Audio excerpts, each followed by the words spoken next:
नमस्कार दोस्तों, स्वागत है आप सभी का आपके अपने YouTube चैनल एग्ज़ाम के ऊपर। तो चलिए दोस्तों, आज शुरू करते हैं। आज का टॉपिक हमारा रहेगा मुग़ल वंश, मुग़ल साम्राज्य, जो कि 1526 से 1857 ईस्वी तक चलेगा और इसके बाद धीरे धीरे मुग़लों का पतन शुरू होएगा, वो भी हम पढ़ेंगे दोस्तों। लेकिन कल हमने किया था सैयद वंश और लोधी वंश, और आज हम मुग़ल वंश पढ़ेंगे दोस्तों।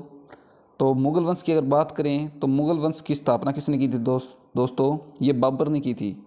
बाबर, अगर बाबर की हम बात करें, बाबर का जन्म 1483 ईस्वी के अंदर फरगना के राजा उमर शेख मिर्ज़ा के घर हुआ था। बाबर का जन्म उमर शेख मिर्ज़ा के घर।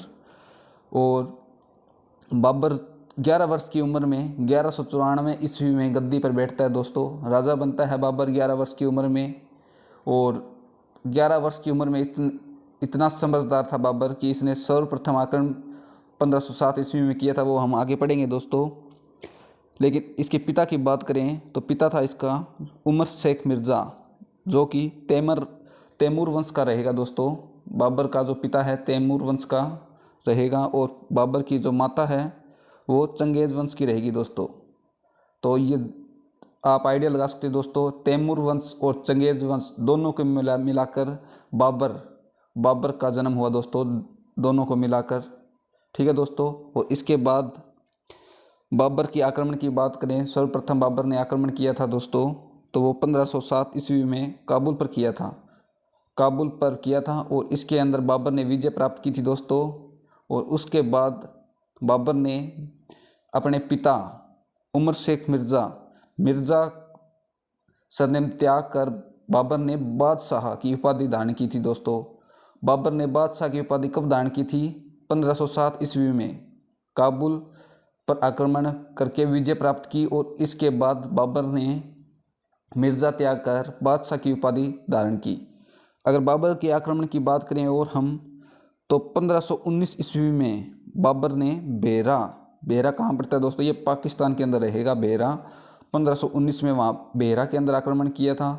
और 1520 में अगर बात करें तो यूसुफजई जाति के अंतर्गत बाबर ने आक्रमण किया था। और उसके बाद 1524 के अंदर बाबर ने पंजाब पर आक्रमण किया था दोस्तों। उसके बाद अगर बात करें बाबर को भारत आमंत्रण किसने दिया था, तो ये भारत आमंत्रण राणा सांगा व दौलत खान लोधी ने दिया था। और एक इसका चाचा था दोस्तों इब्राहिम लोधी का आलम खां, जिसने भी बाबर को भारत आने के लिए प्रेरित किया था दोस्तों। उसके बाद हम चलते हैं आगे। मुग़ल वंश की संस्थापक की अगर बात करें तो बाबर रहेगा दोस्तों, जो कि 1526 से 1530 ईस्वी तक गद्दी पर बैठेगा। और उसके बाद बाबर के द्वारा किए गए युद्ध की अगर बात करें तो सबसे चर्चित युद्ध शुरू होता है यहाँ से, कि बाबर का प्रथम युद्ध माना जाता है दोस्तों। बाबर का प्रथम युद्ध पानीपत का प्रथम युद्ध। ठीक है दोस्तों, इसी को ही प्रथम युद्ध कहा जाता है बाबर को। तो ये 1526 ईस्वी में पानीपत के अंदर हुआ था दोस्तों। और बाबर व इब्राहिम लोधी के बीच हुआ था दोस्तों ये। तो बाबर की इसके अंदर विजय हुई थी दोस्तों। बात करें 1526 ईस्वी में पानीपत की लड़ाई हुई, तो इसमें पहली बार बाबर ने तुगलमा व तोपखाने की नीति अपनाई थी दोस्तों। ये क्यों अपनाई थी? क्योंकि इसके पीछे कारण था कि जब बाबर को राणा सांगा व दौलत खान लोधी ने आमंत्रण दिया था भारत आने के लिए, तो जब बाबर भारत आया इब्राहिम लोधी पर आक्रमण करने के लिए, तो उस वक्त सबसे पहले दौलत खान लोधी के पास गया बाबर। तो वहाँ भी दौलत खान लोधी नहीं मिला बाबर को साथ देने के लिए। और राणा सांगा के पास गया। राणा सांगा कहाँ का शासक था? राणा सांगा था दोस्तों मेवाड़ का। तो मेवाड़ गया बाबर, तो वहाँ से भी राणा सांगा का साथ भी नहीं मिला। तो तब जाकर आखिर में बाबर ने अकेले युद्ध किया था। और तुगलमा एवं तोपखाने की नीति बाबर ने अपनाई थी। इस कारण बाबर प्रथम युद्ध में विजय प्राप्त हुआ था दोस्तों।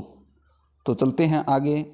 1527 ईस्वी में खानवा का युद्ध हुआ था दोस्तों। खानवा का युद्ध यह बाबर व राणा सांगा के बीच हुआ था। बाबर व राणा सांगा के बीच, जिसमें बाबर की विजय हुई थी। और इस युद्ध के बाद, खानवा के युद्ध के बाद, बाबर ने जिहाद का नारा दिया था दोस्तों। जिहाद का नारा किसने दिया था? बाबर ने दिया था। कब दिया था? खानवा के युद्ध के बाद। और बात करें खानवा के युद्ध के बाद ही बाबर ने गाजी की उपाधि धारण की थी दोस्तों। गाजी की उपाधि बाबर ने कब धारण की? खानवा के युद्ध के बाद बाबर ने धारण की थी गाजी की उपाधि। और इसके बाद बात करें 1528 ईस्वी में चंदेरी का युद्ध रहेगा दोस्तों, चंदेरी का युद्ध।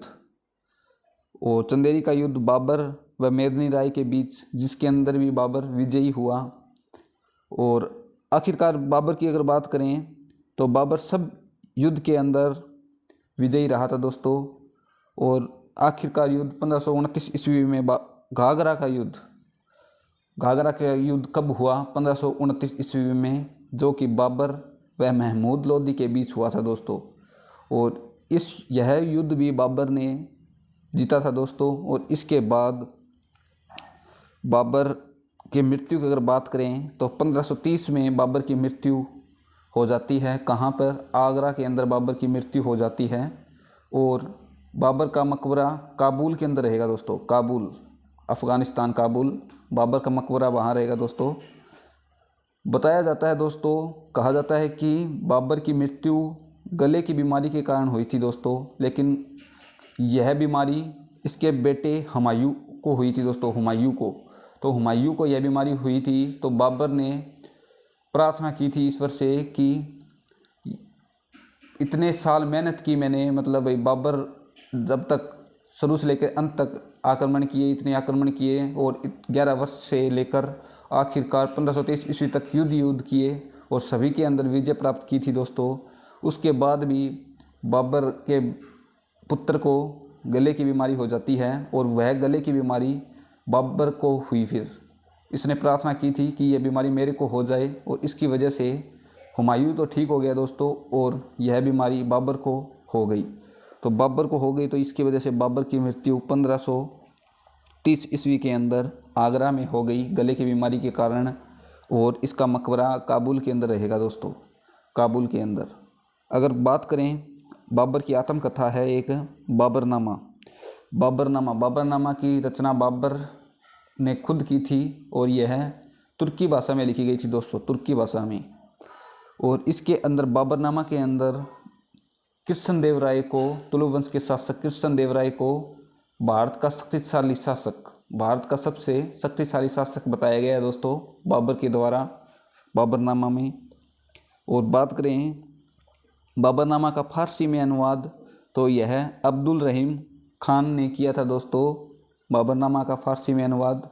और बाबर के पुत्र की बात करें तो बाबर का पुत्र हुमायूं था दोस्तों, हुमायूं, जो कि मुग़ल वंश का दूसरा शासक बनेगा दोस्तों 1530 से लेकर 1540 ईस्वी तक, और फिर 1555 से 1556 ईस्वी तक। ठीक है दोस्तों, वो हम नेक्स्ट लेक्चर के अंदर पढ़ेंगे। वीडियो पसंद आए तो लाइक, शेयर एंड कमेंट करना न भूलें दोस्तों, और हमारे एग्ज़ाम क्यू चैनल को सब्सक्राइब करना न भूलें दोस्तों। और आप हमारे टेलीग्राम ग्रुप को ज्वाइन कर सकते हैं एग्ज़ाम क्यू के नाम से, और आप फेसबुक पेज को भी लाइक कर सकते हैं एग्ज़ाम क्यू के नाम से। तो चलिए दोस्तों, आज के लिए इतना ही। मिलते हैं नेक्स्ट लेक्चर के अंदर, तब तक के लिए जय हिंद, जय भारत।